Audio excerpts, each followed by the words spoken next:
All right, so in the aftermath of the leaked draft document that we got from the Supreme Court, basically telling us that they're going to be overturning Roe v. Wade in the next couple of months, Republicans are not slowing down. They are not doing a victory lap. They are right now expanding the potential scope of their attacks on our civil liberties and rights. So I got a couple different examples here from different GOP legislatures and politicians, but just to start us off here, we got arguably the most corrupt turtle in American history, Mitch McConnell, coming out and floating the idea that if/when Republicans take control of the House and Senate in these 2022 midterms, they're going to be considering doing a federal ban on abortion. So the difference between that and the situation that we're in right now is this argument that we've been hearing from conservatives. I'll pull one up right now. Here's one from Ben Shapiro. They have been relentlessly pushing the idea that overturning Roe v. Wade is not an attack on abortion rights. It's just returning us to a state of democracy on the issue of abortion, right? It's just up to states' rights. And this is an argument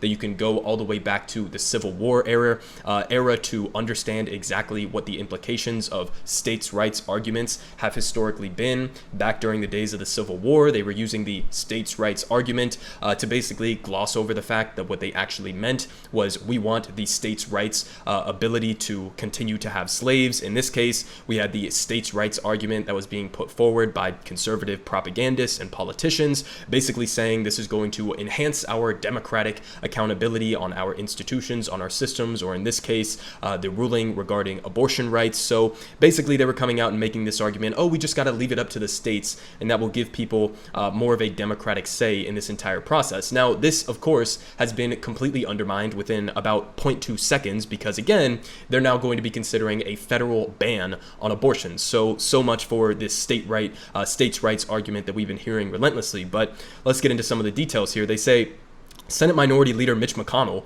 has signaled that the GOP could pursue a federal ban on abortion if the right-wing Supreme Court overturns Roe v. Wade and Republicans regain control of Congress in the fast-approaching midterm elections. And he said if the leaked opinion became the final opinion, which in all likelihood it's going to be, legislative bodies, not only at the state level, but also at the federal level, certainly could legislate in that era. And he told that to USA Today in an interview last week, days after the publication of Justice Samuel Alito's draft ruling in a Mississippi abortion ban case that sparked nationwide outrage. So again, I mean, consider the implications of this, right? We've gotten the polling data on this that's very set in stone. It's very clear. There is literally not a single state in the entire country where the approval rating for a federal ban on abortions is over 30%. Okay, so we are talking about pretty much the most extreme minority opinion in this country regarding abortion rights, and they are openly stating that this is likely what they're going to be doing if, in all likelihood, they regain control of Congress. But a little bit more details here. We got another quote. He said, if this were the final decision, that was the point. That it should be resolved one way or another in the legislative process, McConnell said, of a federal abortion ban, which polling suggests would be broadly unpopular with the U.S. electorate. And he said, so yeah, it's possible. And they say while the Republican leader claimed that he would not be willing to weaken the legislative filibuster to push through this federal abortion ban, the GOP's 2017 decision to nuke the filibuster for Supreme Court nominees paved the way for confirmation of Neil Gorsuch, Brett Kavanaugh, and Amy Coney Barrett, each of whom is reportedly preparing to vote with Alito to end Roe. So, of course, you shouldn't believe Republicans. They will nuke the filibuster for basically any piece of unpopular legislation that they know they're not going to be able to get 60 votes for. So, again, the lesson here for Democrats is why the fuck are you being stalled by corrupt and corporate members within your own party like Sinema, like Manchin, in order to protect this institution of the filibuster, because you're terrified of what Republicans could potentially do down the line if you set that precedent of getting rid of the filibuster, in this case, to actually do something popular and codify Roe v. Wade into federal law. Well, they're openly stating that in all likelihood, if they take control of Congress, I mean, they might not necessarily be willing to come out and say it, but of course, they don't have any actual legitimate principled stance against getting rid of the filibuster in order to pass this type of legislation. So this is what's on the table. And again, this is a federal ban on abortion, which would apply to every state. But even if they didn't go that extreme, well, we're still left with this dynamic. So here from NBC News, they say they provided a map, and they say that 23 states would ban abortion in a post-Roe America. Abortion rights would be up to the states if SCOTUS overturns Roe v. Wade. 24 states and territories would ban it immediately, and 13 have trigger laws waiting for the ruling. So this is in all likelihood in the next couple of months, likely before the midterms, well, you're going to get this ruling, and 13 states that have these trigger laws, as well as the rest of these states, which are most likely ramping up their legislative pushes right now, they are going to be completely banning abortion, which again is wildly unpopular even in conservative circles, right? It's one thing to say we want to have limitations on abortions. Maybe you're a conservative and you want to ban outright late-term abortions. Well, fine. I mean, you can already do that under the current standard of Roe v. Wade. Basically, Roe v. Wade set up this viability standard, which allowed for the federal or constitutional protection of abortion rights in order to protect viability or pre-viability abortions. So, all of these different arguments that we've been hearing from conservatives, whether it's the states' rights issue or whether it's the hyper-sensationalizing of the third trimester abortion standard, well, these are all things that they could have been doing already. I mean, again, the standard of Roe v. Wade doesn't guarantee the constitutional right to a third-term trimester abortion, but again, that's only 2% of cases, and the overwhelming majority of those cases where you do get an abortion in the third trimester are likely to save a woman's life or because the fetus is not necessarily viable. So all of these different arguments that we've been hearing from conservatives have been complete bullshit. And again, pretty much the standard that is likely going to be the case in many of these states that we're talking about right here is going to be arguably one of, if not the single least popular options, which is going to be making it illegal in all cases with no exceptions, or in some states maybe all cases but with very few exceptions. So I mean, you can see here from the polling data, it's extremely unpopular to engage in the type of legislation that Republicans are going to be pushing in the next couple of months, but nonetheless, they're going to be doing that. Now, we have a couple different examples on top of that federal ban on abortion that has been proposed by conservatives around the country. So just one here. I mean, this is just fucking batshit insane.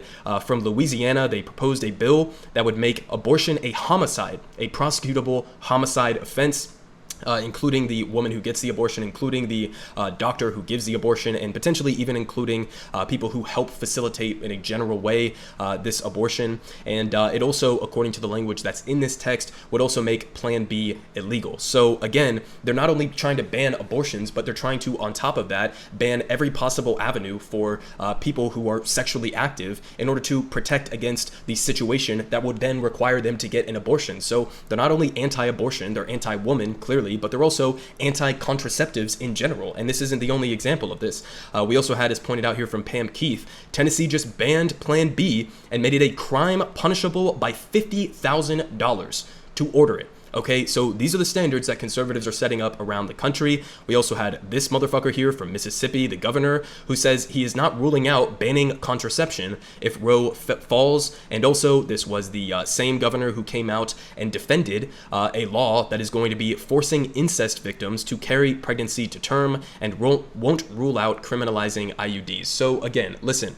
This is the situation that we have right now in this country. We have Republicans who are basically just ontologically evil in this circumstance. Their legislation is not only vastly unpopular, according to all of the polling data that we've had for decades in this country, their legislation is not only wildly unpopular, it's also not even going to be effective in reducing the amount of abortions. All it's going to do is result in the deaths of women who are having to go and get back alley abortions. And simultaneously, as they're trying to propose this extremist right-wing ban on abortions, they're also trying to ban the contraceptive ability for people to control whether or not they're going to get pregnant in the first place. And on top of that, we also know conservatives are against every other avenue, like, sexual education and otherwise universal health care that would actually prevent the situation that it would be necessary to get an abortion in the first place. So they're going to try to ban abortions. They're likely, according to the constitutional precedent that was set up by Samuel Alito's draft opinion that we got leaked, they could be going after gay marriage next. They could be going after, sodomy laws. They could be going after interracial marriage. They could be going after so many different things. And on top of that, we also know that in a post-birth sense, conservatives oppose every single goddamn piece of legislation that is actually intended to help children. So they're pretending like this is all about the children and we have to protect the right to life of all of these different, unborn children. But then when it comes to the cases of actual born children, real human lives, they oppose things like universal childcare. They oppose things like universal pre-K. They oppose things like paid maternity leave. Every single fucking policy that would actually materially improve the lives of children across this country, Republicans are actively fighting against it, while they fight against the ability to use contraceptives to prevent a situation where you would need an abortion in the first place, while they also, on top of that, are trying to push federal and state level bans on abortion that are completely barbaric and really just taking us back to the dark ages. So this is a situation that we're facing right now. Again, we have Republicans who are basically just completely evil and ineffective in their approach to this entire issue, as well as being disingenuous in all of the different arguments that they have been making surrounding this, especially when it comes to like states' rights issues. Clearly, they don't have any actual principled belief in that, as Mitch McConnell is telling us straight up. But on top of that, I mean, they're basically, you have Democrats who are coming out. You got Joe Biden, who's openly stating he's not even willing to get rid of the filibuster in order to codify Roe into law. And you have Democrats who are coming out and using this as a fundraising issue, while they're simultaneously doing absolutely jack shit to push back against this Republican assault on our civil liberties and rights.